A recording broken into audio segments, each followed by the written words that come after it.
सत नमन है ऐ माँ अहिल्या, आपके द्वारा हमें काशी विश्वनाथ नाथ मिले। अहिल्याबाई होलकर जिनके द्वारा आज काशी शहर बसा हुआ है, क्योंकि काशी शहर है, अगर वहाँ काशी विश्वनाथ टेम्पल है ही नहीं, मंदिर है ही नहीं, तो ये शहर काशी है ही नहीं। तो बोला जाता है शिव के डमरू पे नाचे काशी।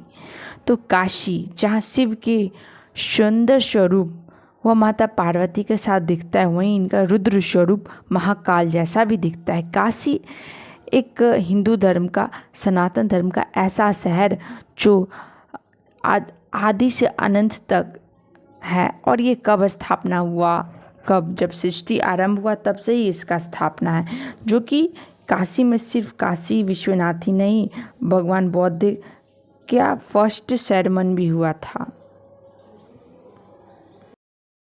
तो काशी विश्वनाथ का इतिहास क्या है? इसका इतिहास अपने आप में बहुत दुखद है, बहुत ही दुखद। तो काशी विश्वनाथ जो पहले आदि विश्वेश्वर से नाथ से जाने जाते थे, तो मुसलमान ने इस मंदिर पे बहुत ही ज़्यादा हमला किया। पहले आके सोना चांदी लूटा, उसके बाद मंदिर ही लूट डाले, फिर मंदिर तोड़ डाले। तो वहाँ के जो पुजारी थे वो काशी विश्वनाथ का जो ज्योतिर्लिंग पहले था उसे लेके डायरेक्ट कुआं में कूद गए, ज्ञानवापी मस्जिद में जो कुआं है उसमें।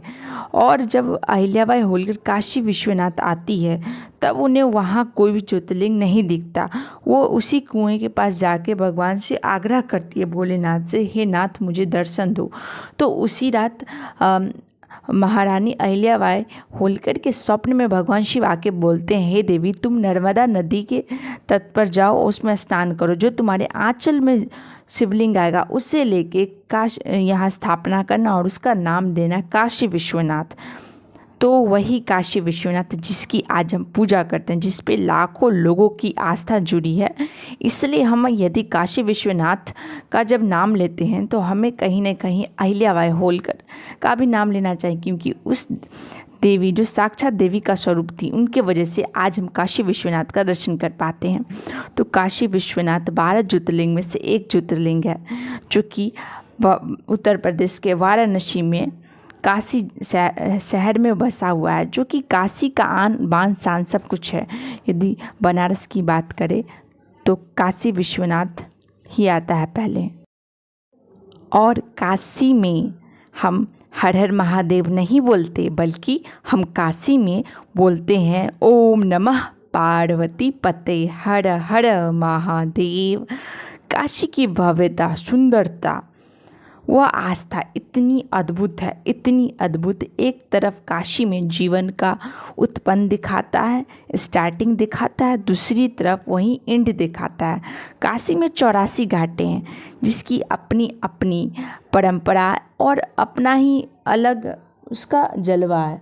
तो काशी में एक घाट है जिसका नाम है मणिकर्णिका घाट, जिस पे 24 घंटा यानी हरदम, जब तक पृथ्वी अंत नहीं होगा या फिर अभी हमेशा ही 24 घंटा, मतलब कभी रुकता ही नहीं है। शमशान में जो मनुष्य को जो चिता होती है वो जलती रहती है, और बोला जाता है जो यहाँ पे जिसका चिता जलती है उसे डायरेक्ट मोक्ष की प्राप्ति होती है। तो काशी में मरना अपने आप में ऐसा मान्यता है कि डायरेक्ट मोक्ष की प्राप्ति। तो काशी विश्वनाथ स्वामी जो कि आप सब देख रहे हो यहाँ पे, इनको श्रृंगार किया जा रहा है, कितने अद्भुत लग रहे हैं। तो काशी का इतिहास हमने जान लिया। काशी में आपको जैसे श्री माता वैष्णो देवी जाते हो तो हम लोग बोलते हैं कि जब तक भैरवनाथ का दर्शन नहीं होगा तब तक हमारी दर्शन पूरी नहीं होगा।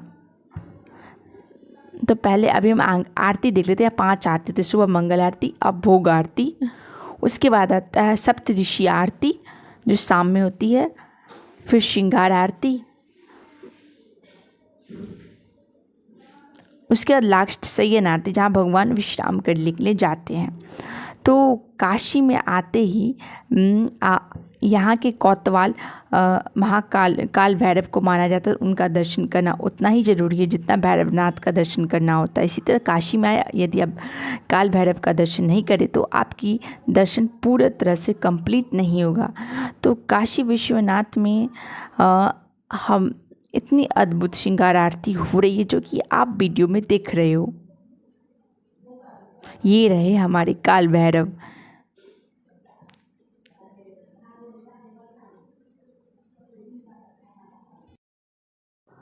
काशी में रोजाना सुबह और संध्या गंगा आरती होती है, जो विश्व प्रसिद्ध गंगा आरती है। और यदि आप गंगा आरती में गए तो क्या गूज़बूम आएगा, उसका पूछो ही मत। और ये क्या है, हाँ, भगवान बुद्ध ने यहाँ अपना पहला sermon ऑफ द बनारस दिया, जहाँ पे अपने पहला धर्म से रिलेटेड बात कहा था। इसलिए यहाँ भगवान बुद्ध का भी विश्व का एक ऐसा ही मंदिर जहाँ पे भगवान बुद्ध निद्रावस्था में विराजित है, वो सिर्फ काशी में ही है। तो यहाँ जो बौद्ध धर्म के लोग हैं वो भी आते हैं, क्योंकि बौद्ध भगवान का दर्शन करने के लिए।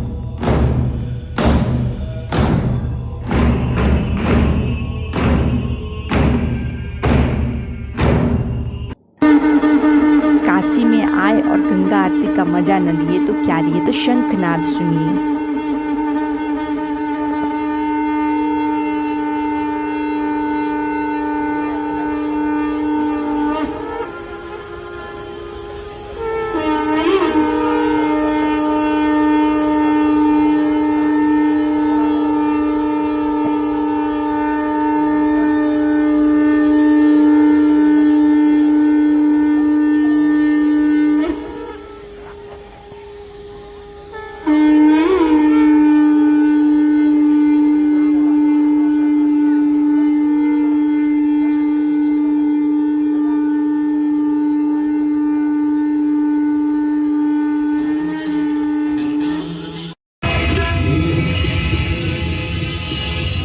जय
जय